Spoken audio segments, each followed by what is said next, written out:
গণঅভ্যুত্থানে আহত শিক্ষার্থী কাজল মিয়াকে নেওয়া হলো থাইল্যান্ডে, আরো 20 থেকে 25 জনকে পাঠানো হবে তুর্কি সহ বিভিন্ন দেশে। কাজলকে আমরা পাঠালাম এয়ার অ্যাম্বুলেন্সে করে, তার স্ত্রীও তার সাথে গেল। আরও একজন অপেক্ষা করছে নিউরো সায়েন্সের, তাকেও আমরা আশা করি কাল নাহলে পরশু আমরা পাঠিয়ে দিতে পারবো। খেলাপি ঋণ ছাড়িয়েছে 2,84,000 কোটি টাকা। গোপন তথ্য প্রকাশ পেলে আরও বাড়বে খেলাপি, বলছেন ব্যাংকাররা।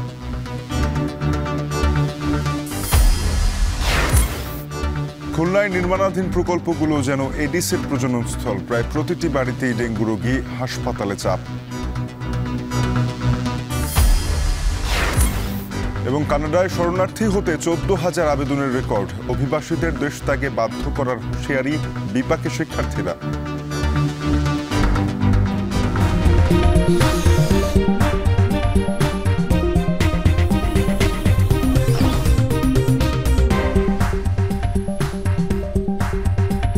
স্বাগত। এখন সকালে আপনাদের সাথে পুরো আয়োজনে আছে আমি তানজিম শাফিন। গণঅভ্যুত্থানে আহত শিক্ষার্থী কাজল মিয়াকে উন্নত চিকিৎসার জন্য এয়ার অ্যাম্বুলেন্সে করে নেওয়া হয়েছে থাইল্যান্ডে। এ নিয়ে গণঅভ্যুত্থানে আহত 5 জনকে পাঠানো হয়েছে দেশের বাইরে। স্বাস্থ্য উপদেষ্টা নুরজাহান বেগম বলেছেন, আরও 20 থেকে 25 জনকে তুর্কি, থাইল্যান্ড সহ বিভিন্ন দেশে পাঠানোর প্রক্রিয়া চলছে। বিস্তারিত সিফাত শাহরিয়ারের প্রতিবেদনে।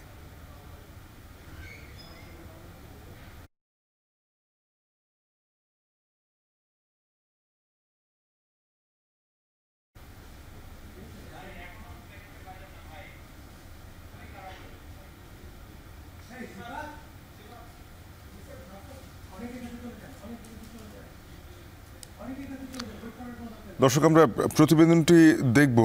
জুলাই গণঅভ্যুত্থানে আহত শিক্ষার্থী কাজল মিয়াকে থাইল্যান্ডে নেওয়া হয়েছে। এ নিয়ে সহকর্মী সিফাত শাহরিয়ারের প্রতিবেদন আমরা দেখব। আরও 5 জনকে নেওয়া হবে দেশের বাইরে বিভিন্ন দেশে। কর্তৃত্ববাদী শেখ হাসিনা সরকার পালালেও জুলাই আগস্ট জুড়ে স্বৈরাচারের নির্মম নির্যাতনে প্রাণ হারানোর পাশাপাশি আহত হয়েছে অসংখ্য ছাত্র জনতা। আহতদের কেউ কেউ এখনো জীবন মৃত্যুর সন্ধিক্ষণে। তাদের একজন জাহাঙ্গীরনগর বিশ্ববিদ্যালয়ের শিক্ষার্থী কাজল মিয়া। 5 আগস্ট মাথায় গুলিবিদ্ধ হয়ে গত 3 মাস ধরে ভর্তি ন্যাশনাল ইনস্টিটিউট অব নিউরোসায়েন্সের SDU-তে। শুরু হয় তাকে বিদেশে নেয়ার প্রক্রিয়াও। তবে এর মধ্যে শারীরিক পরিস্থিতির অবনতি হয় তার।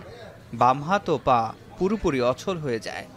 5 তারিখে বিজয় মিছিলের সময় তার মাথায় গুলি লাগে এবং বেশ ক্রিটিক্যাল কন্ডিশনে ছিল, এখনো আছে। সর্বোচ্চ চেষ্টা করতেছে এবং আমরা আশা করতেছি যত দ্রুত সম্ভব তাদেরকে পুনর্বাসনটা কিভাবে নিশ্চিত করা যায়, তাদেরকে পুনর্বাসনটাই এই মুহূর্তে আমাদের সবচেয়ে ফোকাস পয়েন্ট। এর জন্য অল্প কিছুটা দিন আমাদের সময় দরকার। এমন অবস্থায় রোবোটিক ফিজিওথেরাপি দেওয়ার উদ্দেশ্যে তাকে বিদেশে নেওয়ার সিদ্ধান্ত নেয় মেডিকেল বোর্ড। জ্বর থেকে সেপ্টিসেমিক শক আমরা যেটা বলি, এইটা ডেভেলপ করে, সাথে তার প্লুরাল ইফিউশন, লাংসে পানিও আসে। এটার পরিপ্রেক্ষিতে তার জ্ঞানের মাত্রাটা একবারই কমে যায়।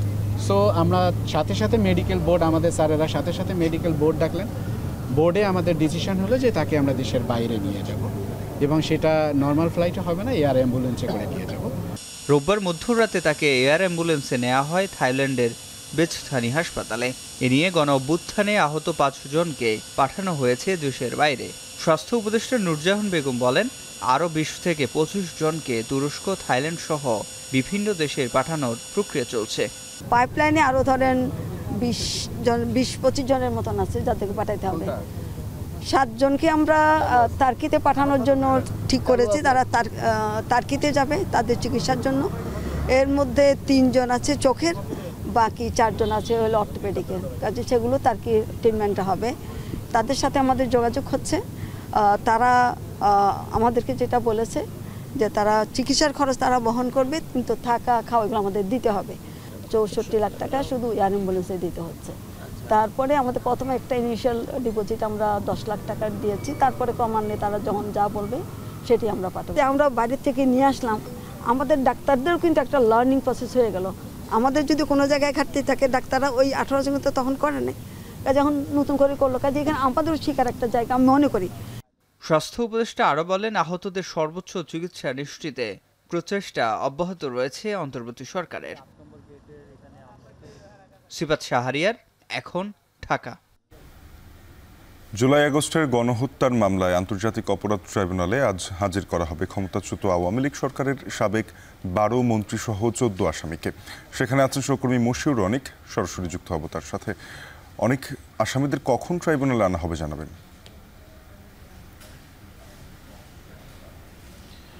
শাফিন, যেমনটা বলছিলেন যে জুলাই আগস্টের ঘটনার প্রেক্ষিতে দায়ের করা যে অভিযোগ, সেই অভিযোগের ভিত্তিতে আসলে আজকে নিয়ে আসা হচ্ছে 14 জন হেভি ওয়েট আওয়ামী লীগের বা তৎকালীন সময়কার যারা নেতারা ছিলেন তাদেরকে।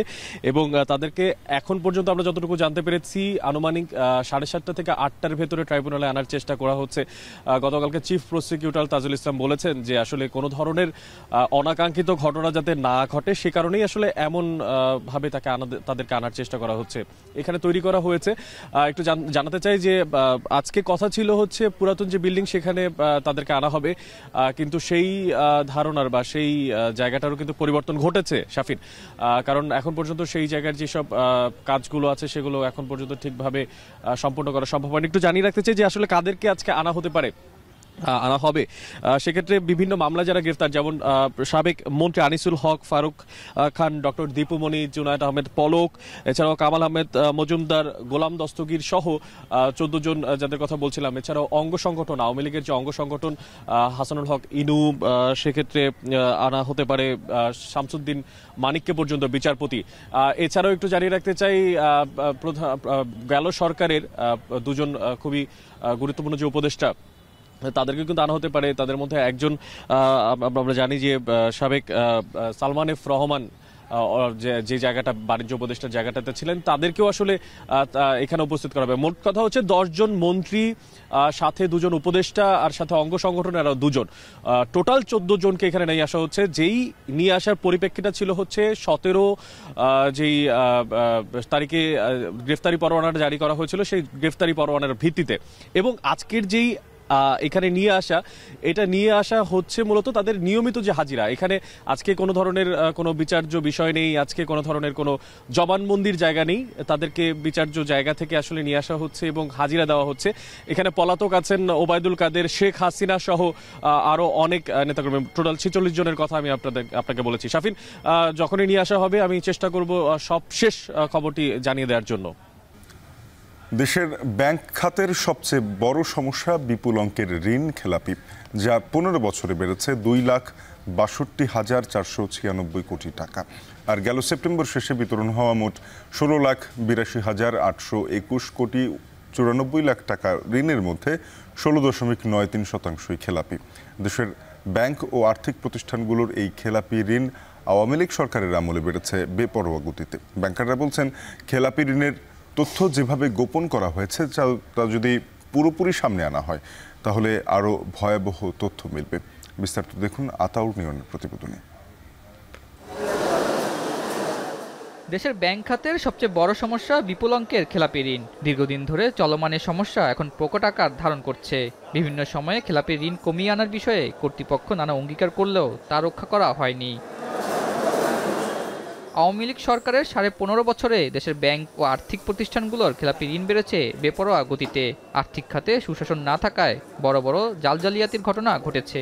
এর মাধ্যমে বিতরণ করা ঋণের প্রায় সবই খেলাপি হয়েছে। ফলে স্বাভাবিকভাবেই মাত্রাতিরিক্ত বেড়েছে খেলাপি ঋণ।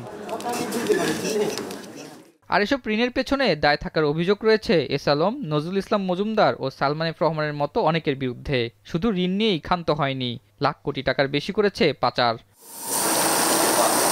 2009 সালের জুন পর্যন্ত ব্যাংক খাতের খেলাপি ঋণ ছিল 22,481 কোটি টাকা। সেখান থেকে এখন বেড়ে 30 সেপ্টেম্বর শেষে দাঁড়িয়েছে 2,84,977 কোটি 31 লাখ টাকা। অর্থাৎ পলাতক স্বৈরাচারী শেখ হাসিনা সরকারের আমলে খেলাপি ঋণ বেড়েছে 2,62,496 কোটি টাকা। বাংলাদেশ ব্যাংকের তথ্য বলছে, সেপ্টেম্বর পর্যন্ত বিতরণ করা ঋণের পরিমাণ দাঁড়িয়েছে 16,82,821 কোটি 94 লাখ টাকা। সেই হিসাবে খেলাপি ঋণ মোট ঋণের 16.93%। এ সময় রাষ্ট্রায়ত্ত ব্যাংকগুলোর খেলাপি ঋণের পরিমাণ দাঁড়ায় 1,26,111 কোটি 52 লাখ টাকা, যা বিতরণ করা ঋণের 40.35%। এছাড়া 30 সেপ্টেম্বর শেষে বেসরকারি ব্যাংকগুলোতে খেলাপি ঋণের পরিমাণ দাঁড়ায় 1,49,806 কোটি 33 লাখ টাকা, যা বিতরণ করা ঋণের 11.88%। সেই সাথে এই সময়ে বিদেশি ব্যাংকগুলোতে খেলাপি ঋণের পরিমাণ দাঁড়ায় 3,245 কোটি 63 লাখ টাকা, যা বিতরণ করা ঋণের 4.99%।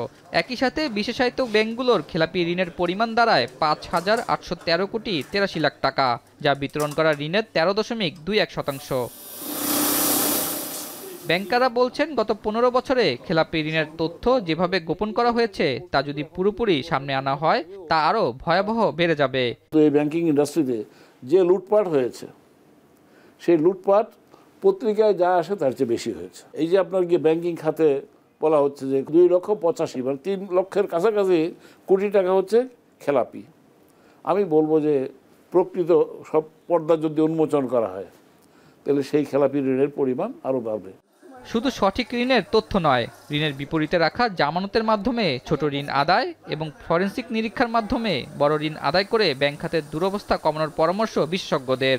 প্রাথমিকভাবে যাদের কিছু কোলাটেরাল খুঁজে পাওয়া যাবে বা মর্টগেজ খুঁজে পাওয়া যাবে সেগুলোকে অকশনে তুলে তার টাকা আদায় করার একটা চেষ্টা করতে হবে, কিন্তু ম্যাক্সিমাম যে বড় বড় ঋণগুলো যেগুলো বেনামে হয়েছে তাদেরকে হয়তো ধরলে দেখা যাবে যে জানাও যাবে না যে আসলে মাস্টারমাইন্ড কারা ছিল। এই জন্যই কিন্তু ফরেনসিক অডিটটা খুব জরুরি এখানে। তো তার মাধ্যমে বের হয়ে আসবে রিলেটেড পার্টি কারা, কারণ আমরা শুধুমাত্র ফিগারগুলোকে বলবো এবং এই জিনিসগুলো নিয়ে আমরা আলোচনা করব, কিন্তু দিন শেষে যদি এগুলোকে রিকভারির প্ল্যান না থাকে তাহলে মূলধারার অর্থনীতিতে টাকাগুলো ফেরত আসবে না এবং অর্থনীতির যে যে মন্দা চলছে বা এই ব্যাংকগুলোর যে দুরবস্থা চলছে তাতে কিন্তু অনেক ধরনের সমস্যা এই ব্যাংকগুলোই ফেস করবে। সেই সাথে ঋণ আদায়ের পাশাপাশি দীর্ঘদিন ধরে খেলাপি ঋণের মাধ্যমে যারা ব্যাংক খাতের ক্ষতি করে আসছে তাদের শাস্তি নিশ্চিত করার পরামর্শ অর্থনীতিবিদদের। আতাউর নিয়ন, এখন, ঢাকা। 5 আগস্ট ছাত্র জনতার গণ অভ্যুত্থানের পর ফেনীর 43টি ইউনিয়নের মধ্যে 40টির চেয়ারম্যান সহ জনপ্রতিনিধিরা পালিয়ে গেছেন। এতে ভোগান্তিতে সাধারণ মানুষ। বিশেষ ব্যবস্থায় পরিষেবার সেবা কার্যক্রম চললেও হিমশিম অবস্থা খাচ্ছেন দায়িত্বপ্রাপ্তরা। সোলাইমান ডালিমের প্রতিবেদনে বিস্তারিত। ঘড়ির কাঁটায় তখন বেলা 11টা। ফেনী সদর উপজেলার পাঁচগাছিয়া ইউনিয়ন পরিষদের সচিব সহ সবকটি কক্ষে তালা ঝুলছে। এদিকে জন্মসনদ সহ পরিষদের আঙিনায় সেবা নিতে আসা স্থানীয়দের অপেক্ষা। ঘন্টা যাবত এখানে ঘুরতেছি, চেয়ারম্যান নাই, মেম্বার নাই, অফিসের কেউই নেই, সব জায়গায় তালা লাগানো। নামজারির জন্য কাজটা করতে আসছি, নামজারিটা ক্যান্সেল হয়ে যাবে, এটা যদি না করতে পারি। এমন দুর্ভোগ জেলার প্রায় সব ইউনিয়নের। নাগরিক সনদ, জন্ম নিবন্ধন, মৃত্যু সনদ সহ পরিষদের বিভিন্ন সেবার জন্য অপেক্ষা করেও অনেকেই পাচ্ছেন না সমাধান। কিছু ইউনিয়ন পরিষদে কার্যক্রম চললেও প্রশাসনিক কর্মকর্তা আসেন খেয়াল খুশি মতো। 5 আগস্ট আওয়ামী লীগ সরকার পতনের পর দেশের অন্যান্য অঞ্চলের মতো ঘাট ঢাকা দেয় ফেনীর প্রায় সব চেয়ারম্যান ও মেম্বাররা। কয়েকটিতে ঘটে হামলার ঘটনাও। এরপর 20 আগস্ট ভয়াবহ বন্যায় ডুবে যায় ইউনিয়ন পরিষদগুলো, যাতে নষ্ট হয় গুরুত্বপূর্ণ নথিসহ নানা সরঞ্জাম। বিঘ্ন ঘটে নাগরিক সেবার। পরবর্তীতে ইউনিয়ন পরিষদগুলোতে প্রশাসক নিয়োগ হলেও রয়েছে কাঙ্ক্ষিত সেবা না পাওয়ার অভিযোগ। প্রতিনিধি না থাকাতে এরা অনেক ধরনের হয়রানি হইতেছে। এখান থেকে আবার উপজেলা পরিষদে পাঠাইতেছে। আমরা কাজটা এখানে একদিন বা পরের দিন পাইতাম, সেটা না থাকাতে আমাদের সমস্যা হইতেছে। আমরা 5টা ঠিকমতো পাইতেছি। হাজার হাজার মানুষ আপনি দেখতেছেন এখনও আছে, ওনারা প্রতিদিন কোনো না কোনো সেবার জন্য আসে। এমত অবস্থা ওটা না থাকার কারণে, পরিষদের প্রতিনিধি না থাকার কারণে সম্পূর্ণ এটা মুক্তব্যে পড়েছে। তবে নানা সীমাবদ্ধতার মাঝেও বিশেষ ব্যবস্থাপনায় সর্বোচ্চ সেবা দেওয়ার চেষ্টা চলছে বলে জানান জেলার স্থানীয় সরকার বিভাগের উপপরিচালক।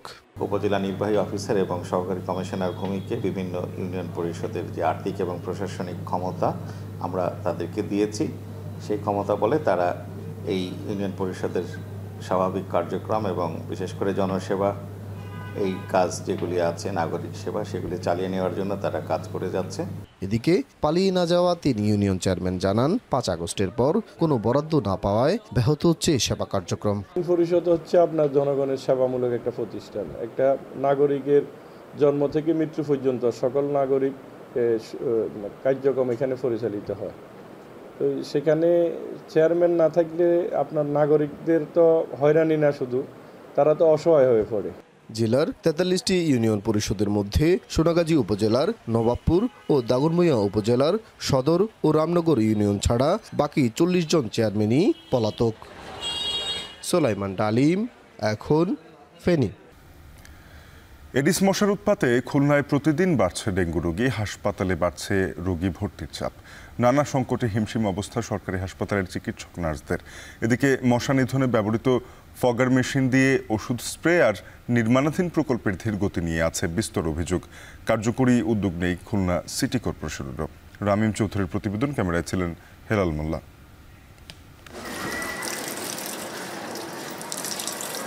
প্রায় 15 লাখ মানুষের বাস খুলনা নগরীতে। অপরিচ্ছন্ন পরিবেশ আর ড্রেনগুলোর অচল অবস্থা অসুস্থ করে তুলেছে নগরবাসীকে। ডেঙ্গু রোগ বহনকারী এডিস মশা হানা দিচ্ছে প্রতিটি ঘরে। খুলনা সিটির বিভিন্ন এলাকায় দীর্ঘদিন ধরে নানা উন্নয়নমূলক কাজ চলমান রয়েছে। ড্রেন, রাস্তাঘাট উন্নয়নে ঠিকাদারের গড়িমসি ও পট পরিবর্তনের কারণে সময়মতো কাজ শেষ হয়নি কোনো প্রকল্পেরই। এসব উন্নয়ন কাজই এখন গলার কাটা নগরবাসীর। শহরের জলাবদ্ধতা নিরসনে 2018 সালে হাতে নেওয়া হয় ড্রেনেজ ব্যবস্থার উন্নয়ন প্রকল্প। 2025 সালের জুন পর্যন্ত প্রকল্পটির ব্যয় ধরা হয় 823 কোটি 76 লাখ টাকা।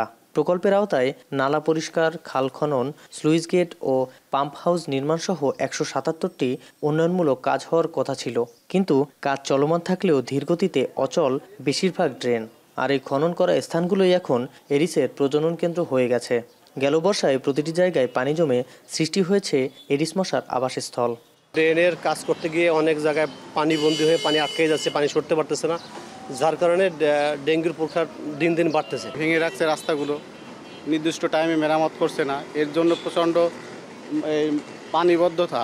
এই পানিবদ্ধতার জন্য এখানে মশার আক্রমণ প্রচণ্ড। আমাদের পরিষ্কার পরিচ্ছন্ন সিটি কর্পোরেশনে যেভাবে দেখার দরকার সেভাবে দেখা যাচ্ছে না। কাজটা ঠিক মতন হচ্ছে না, পানি আটকে রাখার জন্য পানি সার্কুলেশন হচ্ছে না, মশার জন্ম নিচ্ছে এবং আশেপাশে প্রচুর পরিমাণে ডেঙ্গুতে আক্রান্ত হচ্ছে। খুলনা শহরের প্রতিটি মহল্লায় ছড়িয়ে পড়েছে ডেঙ্গু আতঙ্ক। নগরের নিরালা এলাকার বাসিন্দা জাহানারা বেগম গেল 10 নভেম্বর ডেঙ্গু নিয়ে ভর্তি হয়েছেন খুলনা মেডিকেলে। হাসপাতালের বারান্দায় শুয়ে তাকে চিকিৎসা নিতে হচ্ছে দিনের পর দিন। জাহানারা বেগমের মতো 1.5 শতাধিক রোগী চিকিৎসা নিচ্ছেন এই হাসপাতালে।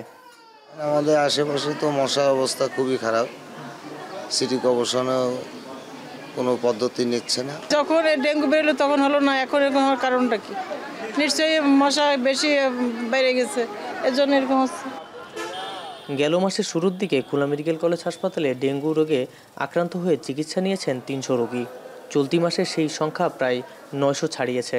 মৃত্যুও দাঁড়িয়েছে 13 জনে। রোগীর চাপ থাকলেও ব্যবস্থা করা হয়নি আলাদা ইউনিটের। সঠিক পরিসংখ্যান না থাকলেও খুলনার বিভিন্ন হাসপাতালে প্রতিদিন চিকিৎসা নিচ্ছেন কয়েকশো রোগী।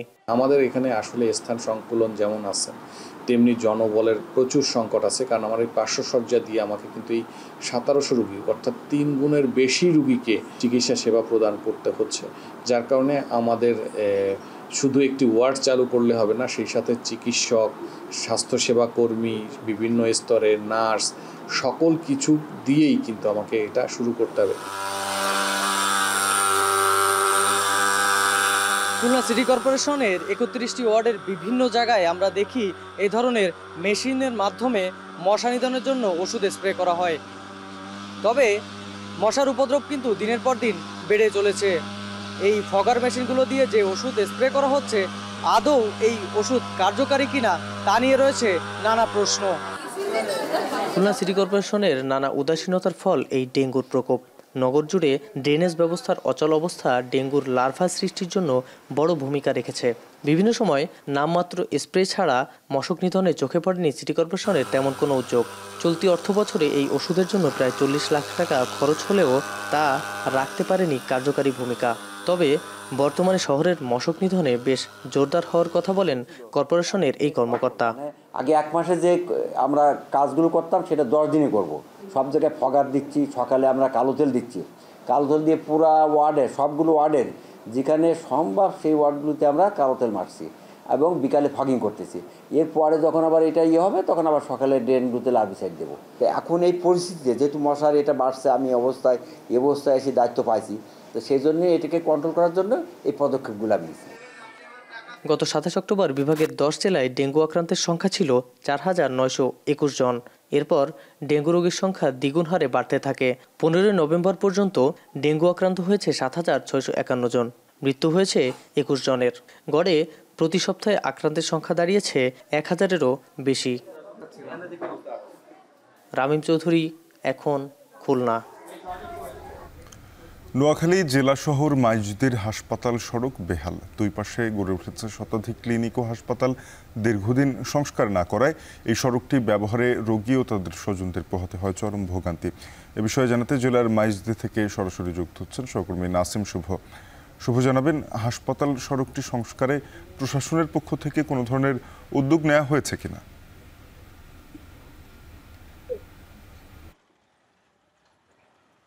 শাপিন, নোয়াখালী জেলা শহরের অত্যন্ত গুরুত্বপূর্ণ সড়ক হচ্ছে এই হসপিটাল সড়ক। এই সড়ক দিয়ে প্রতিদিন প্রায় কয়েক হাজার মানুষ যাতায়াত করে, যার মধ্যে বেশিরভাগই রোগী এবং তাদের স্বজনরা।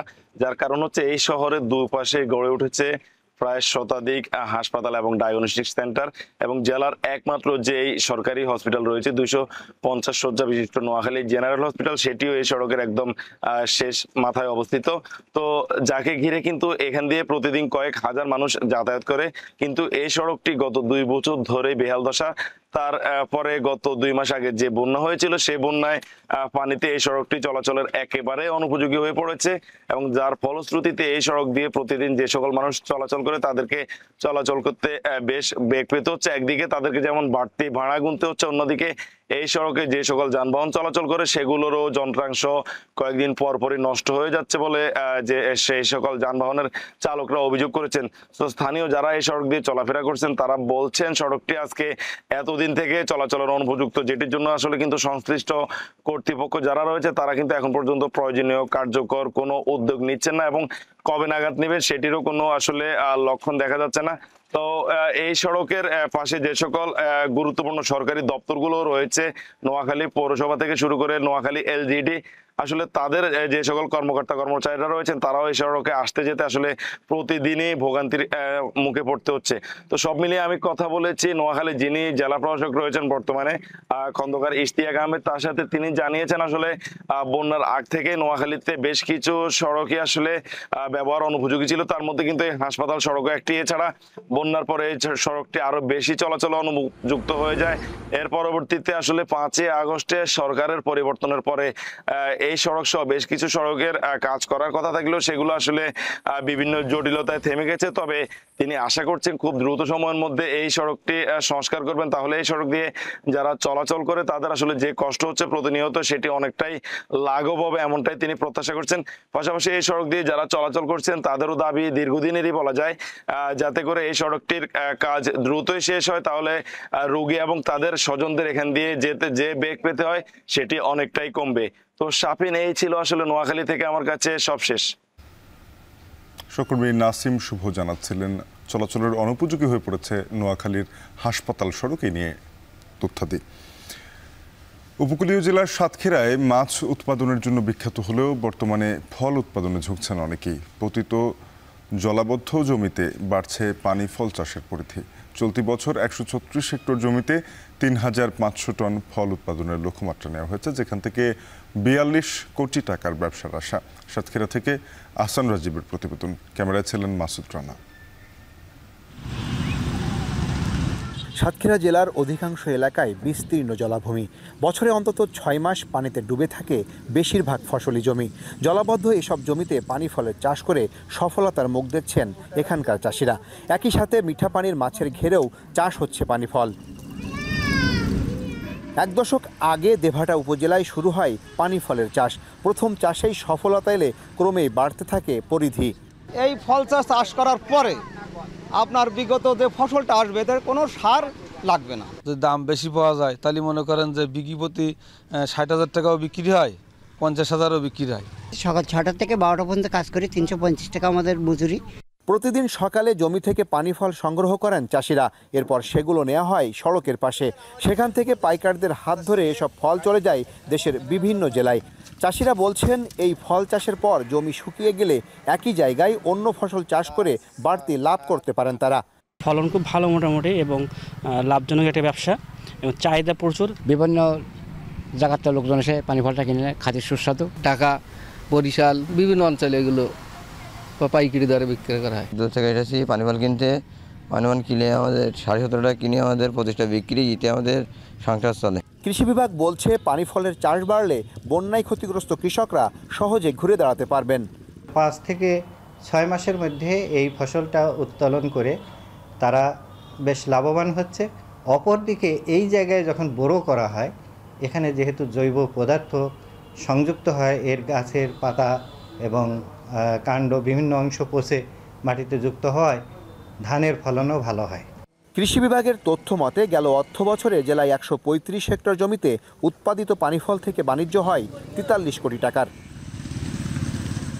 আহসান রাজীব, এখন সাতক্ষীরা।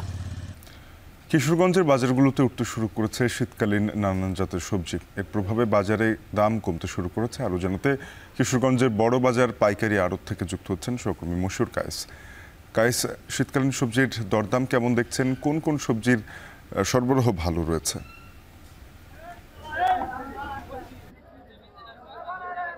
শাফিন, শীতকালীন যে শাকসবজিগুলো রয়েছে সেখানে আসলে সরবরাহ ভালো এখন দেখা যাচ্ছে। সবচেয়ে বেশি সেটা হচ্ছে ফুলকপি, যেটিও কিন্তু দাম কমেছে শীতকালীন এই সবজিটির। আমরা দেখেছি গত সপ্তাহেও কিন্তু সেটি 80 টাকায় বিক্রি হয়েছে কেজিতে, সেটি কিন্তু এখন 60 টাকায় বিক্রি হচ্ছে আজকের এই বাজারে। এছাড়াও টমেটো পাওয়া যাচ্ছে, যে টমেটো সরবরাহ ভালো, সেটি 140 টাকায় বিক্রি হচ্ছে 160 টাকা থেকে কমে। সিমের দামটা কিছুটা তুলনামূলক বেড়েছে, 75 টাকা যেটি গত সপ্তাহে ছিল এটি কিন্তু এখন 90 টাকায় বিক্রি হচ্ছে। এছাড়াও কিন্তু মূলা কেজিতে কিন্তু আসলে 5 টাকা কমে কিন্তু এখন 45 টাকায় বিক্রি হচ্ছে। এছাড়াও যদি করলার কথা বলি, সেটিও কিন্তু কেজিতে প্রায় 20 টাকা কমেছে, যেটি এখন বিক্রি হচ্ছে 60 টাকায়। আমি যদি একটু কিশোরগঞ্জের এই বড় বাজারের কথা বলি, এটি কিন্তু আসলে পাইকারি বাজার হওয়ায় কিন্তু এই পাইকারি বাজার সকাল থেকে জমে এবং 10টার পর থেকে কিন্তু সেটি আবার খুচরা বাজারে রূপান্তরিত হয়। সবচাইতে বড় বিষয় হচ্ছে এখান থেকে কিন্তু জেলা সদরের যে আশপাশের যে কয়েকটি বাজার রয়েছে, খুচরা বাজার রয়েছে, তারা কিন্তু এখান থেকে আসলে ভোর থেকেই তারা চলে আসে এবং এখান থেকে কিন্তু বিভিন্ন পণ্য তারা ক্রয় করে নিয়ে যায়, শাকসবজি কিনে নিয়ে যায়। তো আমরা দেখেছি গত সপ্তাহে কিন্তু বিভিন্ন খুচরা বাজারগুলোতে কিন্তু কিছুটা অস্থিতিশীল পরিস্থিতি বা পরিবেশ ছিল, দামের ঊর্ধ্বগতি কিছুটা ছিল। তবে শীতকালীন যে শাকসবজিগুলো বাজারে এসছে এবং সরবরাহ ভালো থাকায় কিন্তু বাজারে কিন্তু সেগুলোর প্রভাবও পড়েছে এবং আমরা দেখেছি প্রায় সব ধরনের শাকসবজিতেই কিন্তু এই শীতকালীন শাকসবজির আগমনের কারণে কিন্তু কেজিতে প্রায় 10 থেকে 15 টাকা পর্যন্ত কিন্তু কমেছে। আরেকটি বিষয় যদি বলে রাখি যে এখানে শুধুমাত্র কিশোরগঞ্জের যে স্থানীয় যে কৃষক পর্যায়ে আছে সেখান থেকেই শাকসবজি আসছে না, এখানে রাজধানীর সহ রাজশাহী রয়েছে, দিনাজপুর রয়েছে, বিভিন্ন অঞ্চল থেকে এখানে কিন্তু আমরা সকাল থেকে দেখেছি ট্রাক বোঝাই করে আসলে এখানে শাকসবজি আসে, যার ফলে কিন্তু বাজারে এর একটা ভালো প্রভাব পড়েছে, দাম কমতে শুরু করেছে শাকসবজির। তো এই ছিল কিশোরগঞ্জ থেকে আমার কাছে শাকসবজির বাজারের সর্বশেষ তথ্য। কানাডায় চলতি বছরের প্রথম 9 মাসে রেকর্ড 14,000-এর বেশি শিক্ষার্থী রিফিউজি ক্লেইম বা শরণার্থী হওয়ার আবেদন করেছেন। ভয়াবহ তথ্য প্রকাশ করেছে দেশটির সরকার। প্রয়োজনে গণহারে দেশ ত্যাগে বাধ্য করারও হুঁশিয়ারি জানিয়েছে। এই অবস্থায় অভিবাসন নীতি আরও কঠোর করেছে অটোয়া। তবে আসার কথা সপ্তাহে 20 থেকে 24 ঘন্টায় উত্তীর্ণ করা হচ্ছে শিক্ষার্থীদের কর্মঘণ্টা। কানাডা থেকে সৈয়দ ইফতেখার জানাবেন বিস্তারিত। শরণার্থী বিষয়ক ভয়াবহ তথ্য সামনে এনেছে কানাডা সরকার। 2024 সালের প্রথম 9 মাসে রেকর্ড 14,000-এর বেশি বিদেশি শিক্ষার্থী পড়াশোনা বাদ দিয়ে বেছে নিয়েছেন শরণার্থী হওয়ার পথ। এই সংখ্যা বছর শেষে 15,000-এর কাছাকাছি চলে যেতে পারে। Other people using the asylum path as a shortcut to gain Canadian permanent residency or citizenship is something that we need to continue to push back against. And that's why we are defending Canada's openness as a country by ensuring rigorous processes that are fair and respected. 2023 সালেও এই প্রবণতা ছিল ঊর্ধ্বমুখী। সে বছর 12,000-এর মতো শিক্ষার্থী শরণার্থী হওয়ার আবেদন করেন। তবে 2022 সালে সে সংখ্যা ছিল 5,000-এর কম। কানাডা সরকার যুদ্ধবিধ্বস্ত এলাকাগুলো থেকে আসা মানুষদের শরণার্থী করে থাকে। সে ধারাবাহিকতায় ইউক্রেন, ফিলিস্তিন, সিরিয়া, লিবিয়া, আফগানিস্তানের বহু মানুষ কানাডার বিভিন্ন শহরে রয়েছেন। We need to properly be able to identify who needs most help, who is there as a true asylum seeker. এ অবস্থায় সার্বিক অভিবাসন নীতিতেই কড়াকড়ি আরোপ করতে যাচ্ছে অটোয়া। এতে বিপাকে পড়বেন হাজার হাজার বাংলাদেশি। শিক্ষার্থীদের জন্যও কঠিন ব্যবস্থা এনেছে সরকার। ভারতসহ 14 দেশের শিক্ষার্থীদের সরাসরি বিশেষ সুবিধা ইতোমধ্যে হয়েছে বাতিল। বাড়ানো হয়েছে সার্বিক পড়াশোনার খরচের পরিমাণ। তবে সপ্তাহে 20 ঘন্টা থেকে বাড়িয়ে 24 ঘন্টা করা হয়েছে কাজের সুযোগ। সৈয়দ ইফতেখার, এখন কানাডা। সংযুক্ত আরব আমিরাতের গ্লোবাল ভিলেজে চলছে শীতকালীন সবচেয়ে বড় শপিং ফেস্টিভ্যাল। মেলা অংশ নেওয়া দেশগুলো সুযোগ পাচ্ছে বৈশ্বিক বাজারের নিজস্ব পণ্য প্রদর্শনী ও সংস্কৃতি তুলে ধরারও। শ্রীলঙ্কান আয়োজকদের কল্যাণে এবার মেলায় বাংলাদেশের নাম রয়েছে। সংযুক্ত আরব আমিরাত থেকে এ বিষয়ে জানিয়েছেন কামরুল হাসান জনি। নানা দেশের বাহারি খাবার, ভিন্ন সংস্কৃতি, শিল্পকর্ম প্রদর্শন ও পণ্য বেচা কেনার উন্মুক্ত বাজার বসেছে দুবাইয়ে। সংযুক্ত আরব আমিরাতের জনপ্রিয় সাংস্কৃতিক ও বিনোদন কেন্দ্র হিসেবে পরিচিত গ্লোবাল ভিলেজে 6 মাসের শীতকালীন এই মেলা শুরু হয়েছে গত অক্টোবরে। বিভিন্ন দেশের প্যাভিলিয়ন, থিম পার্ক, শিশু কিশোরদের খেলার মাঠ, সাংস্কৃতিক নানা আয়োজন আর খাবারের স্টল মুগ্ধ করছে দর্শনার্থীদের। প্রতি বছর লাখো পর্যটক ও স্থানীয়রা ভিড় জমান এখানে। চলতি বছরের 29তম আসরে যুক্ত হয়েছে ইরাক, জর্ডান, শ্রীলঙ্কা ও বাংলাদেশের প্যাভিলিয়ন। যদিও বাণিজ্যিক কার্যক্রমে সরাসরি অংশ নেই বাংলাদেশের, শ্রীলঙ্কার মাধ্যমে বাংলাদেশি পণ্যগুলো প্রদর্শন করা হচ্ছে।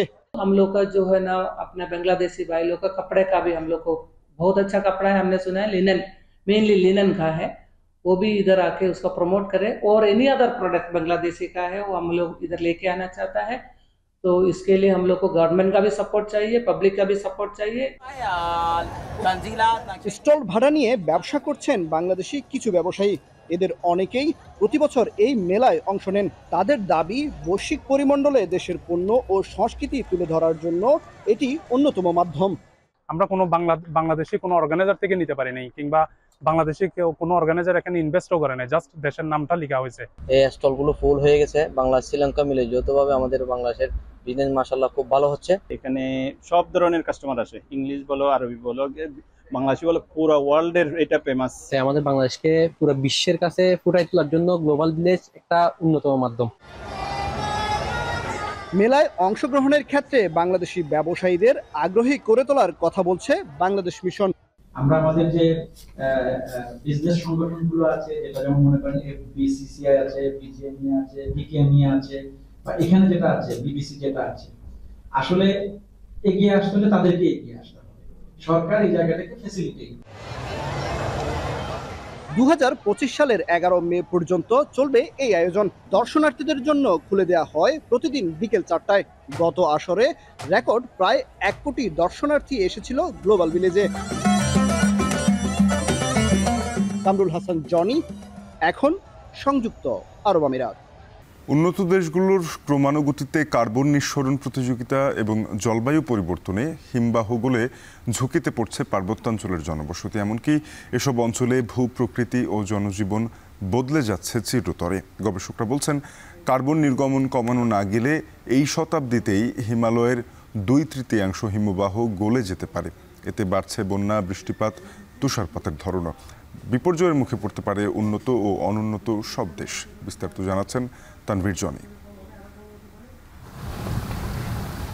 সময়ের সঙ্গে পাল্লা দিয়ে বাড়ছে জলবায়ু পরিবর্তনজনিত ক্ষয়ক্ষতির পরিমাণ। এর প্রভাব এখন বহুমুখী। নেচার সাস্টেনেবিলিটি পত্রিকায় প্রকাশিত প্রতিবেদন বলছে, উষ্ণায়ন ও স্থলভাগে পানির সংকটে বিশ্বজুড়ে প্রাকৃতিক দুর্যোগ বাড়বে 10 গুণ, যার প্রভাব পড়বে অর্থনীতিতেও। ব্যাহত হবে খাদ্য উৎপাদন। প্রচণ্ড গরমে নিয়মিত গলছে বরফ। আকস্মিক বন্যার কবলে পড়ছে উপকূলের বাসিন্দারা। শুধু তাই নয়, হিমবাহগুলো দ্রুত গলে যাওয়ায় ঝুঁকিতে পার্বত্যাঞ্চলের মানুষ। জলবায়ু পরিবর্তনের তাপমাত্রা বেড়ে পার্বত্যাঞ্চলে ঘন ঘন দেখা দিচ্ছে আকস্মিক বন্যা, ভূমিধস, পাহাড় ধসের ঘটনা। ক্ষতিগ্রস্ত হচ্ছে অবকাঠামো, বাড়িঘর ও কৃষিজমি। পাহাড়ের ভূপ্রকৃতির চিত্র বদলে যাচ্ছে। International centre for integrated mountain development বলছে, কার্বন নির্গমন না কমলে এই শতাব্দীর শেষ নাগাদ হিমবাহগুলোর 2/3 গলে যেতে পারে। যে কারণে জলবায়ুর সামান্য পরিবর্তনকেও গুরুত্ব দেওয়ার আহ্বান জানান এই বিশেষজ্ঞ। Every part per million matters. Every fraction of a degree of temperature increase matters. It matters in terms of the speed of glacier and ice retreat, the acceleration of sea level rise, ocean heat, and acidification. ভূমিধস ও আকস্মিক বন্যায় হারিয়ে যাচ্ছে পাহাড়ের সবুজ। জলবায়ু পরিবর্তনে পার্বত্য অঞ্চল এখন রূপ নিচ্ছে বিরান ভূমিতে। বাস্তুচ্যুত হয়েছে পাহাড়ের বাসিন্দারা। বিশ্বের যেসব দেশের গ্রিনহাউস গ্যাস নিঃসরণের পরিমাণ 1%-এরও কম, তারাই জলবায়ু পরিবর্তনে সবচেয়ে বেশি ঝুঁকিতে। বিশেষজ্ঞদের মতে জলবায়ু পরিবর্তন একটি বৈশ্বিক বিষয়। বিপর্যয়ের ভয়াবহতা কমানোর চেষ্টা করা ছাড়া আর কোনো পথ খোলা নেই। তানভীর জানি, এখন বিশ্ব। এবারে খেলার খবর। প্রথমবারের মতো আইপিএল এর নিলামে নাম তুললেও আপাতত ক্রিকেটে ফোকাস রাখতে চাচ্ছেন বাংলাদেশ দলের leg spinner Rishad Hossain. IPL পছন্দের দল শাহরুখের কলকাতা নাইট রাইডার্স, তবে দল না পেলেও আশাহত হবেন না এই লেগ স্পিনিং অলরাউন্ডার। বিস্তারিত রেদওয়ান শাওনের প্রতিবেদনে। নেটে রিশাদের এমন ব্যাটিং তাণ্ডব নিশ্চয়ই স্বস্তি দেবে গ্লোবাল লিগ খেলতে যাওয়া রংপুর রাইডার্সকে। কেননা টি-20 ফরম্যাটে সাফল্য পেতে এমন মারমুখী মূর্তি তো ধারণ করতে হয় প্রতিটি ক্রিকেটারকে। টি-20তে বাংলাদেশের অন্যতম ভরসার নাম এখন রিশাদ হোসেন। বল হাতে স্পিনিং ভেলকি কিংবা ব্যাট হাতে টর্নেডো ক্যামিও। বাস্তবতা বলছে টি-20তে টাইগার স্কোয়াডে রিশাদই এখন খাঁটি অলরাউন্ডার। ম্যাচের শেষ মুহূর্তে দ্রুত গতির রানই বদলে দেয় ম্যাচের পরিস্থিতি। এবার নিজের নাম উঠিয়েছেন আইপিএল এর মেগা অকশনে। Base price 75 lakh rupee. বিশ্বের সবচেয়ে বড় ফ্র্যাঞ্চাইজি টুর্নামেন্ট নিয়ে কি ভাবছেন বাংলার এই তরুণ লেগি? না, নর্মালি এরকম আমি চিন্তা করি না কখনো। যেমন বিপিএল এর ড্রাফট নিয়েও চিন্তা করি না, যে নর্মাল থাকার চেষ্টা করি, যে কিছু একটা তো সব কিছু আল্লাহর হাতে, তো দেখা যাক কি হয়। মনে মনে ভাবলাম চেন্নাই, আমার এখন হলো অন্য টিম, তাহলে তো আমার মনটা খারাপ হয়। তো আমি কোনো কিছু না আশা করি। ফেভারিট নর্মালি কলকাতা টিমের ভালো লাগে আর কি। শাহরুখ খান না, মানে কলকাতার সাকিব ভাই খেলছে, লিটন দা খেলছে, তো নর্মালি ভালো লাগে আর কি। ওয়েস্ট ইন্ডিজের গায়নায় গ্লোবাল সুপার লিগ শেষ করে জাতীয় দলের সঙ্গে যোগ দেবেন রিশাদ হোসেন। সিরিজ নিয়ে আলাদাভাবেই নিয়েছেন প্রস্তুতি। সুযোগ পেয়ে নিজের বোলিং নিয়ে আলাদাভাবে কাজ করেছেন দেশের কিংবদন্তি স্পিনার মোহাম্মদ রফিকের সাথে। আর ব্যাটিংয়ের তালিম নিয়েছেন আরেক কিংবদন্তি আশরাফুলের কাছে। না, উনি অনেকদিন পর অনুষ্ঠান দেখালেন, বলতেছিল যে ভালো হচ্ছে, এটা একটু করে ট্রাই করতে পারো, এই আর কি, বেশি কিছু ভালো। আমি ওনার সঙ্গে খেলছিলাম, তো বন্ডিংটা অনেক ভালো, তো আসার পরে কাজ করে ভালো লাগতেছে। তো আশা করব সামনে খেলাগুলোতে আরো বেনিফিট পাবো। সোমবার গ্লোবাল সুপার লিগ খেলতে দেশ ছাড়বে রংপুর রাইডার্স। রোববার মিরপুরে নিয়েছে শেষ মুহূর্তের প্রস্তুতি। 28 নভেম্বর ইংল্যান্ডের হ্যাম্পশায়ারের বিপক্ষে মিশন শুরু করবে রাইডার্স বাহিনী। রেদওয়ান শাওন, এখন, ঢাকা। শেষ করব এখন সকাল, তবে তার আগে শিরোনামগুলো আরো একবার। সাবেক 10 মন্ত্রী সহ 14 জন আসামিকে আন্তর্জাতিক অপরাধ ট্রাইব্যুনালে তোলা হবে আজ। পুরো এলাকায় নিরাপত্তা জোরদার। গণঅভ্যুত্থানে আহত শিক্ষার্থী কাজল মিয়াকে নেওয়া হলো থাইল্যান্ডে। আরো 20 থেকে 25 জনকে পাঠানো হবে তুর্কি সহ বিভিন্ন দেশে। কাজলকে আমরা পাঠালাম এয়ার অ্যাম্বুলেন্সে করে, তার স্ত্রীও তার সাথে গেল। আরও একজন অপেক্ষা করছে নিউরো সায়েন্সের, তাকেও আমরা আশা করি কাল নাইলে পরশু আমরা পাঠিয়ে দিতে পারবো। খেলাপি ঋণ ছাড়িয়েছে 2,84,000 কোটি টাকা। গোপন তথ্য প্রকাশ পেলে আরও বাড়বে খেলাপি, বলছেন ব্যাংকাররা।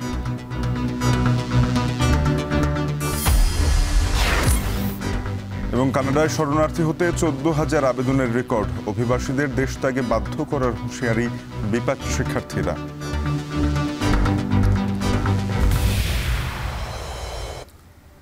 শেষ করছি এখন সকাল। এখন টেলিভিশনের ওয়েবসাইট দেখতে ভিজিট করুন www.ekhon.tv। যুক্ত থাকুন ফেসবুকে facebook.com/tv.ekhon এবং ইউটিউবে দেখতে ভিজিট করুন youtube.com/c/ekhon tv।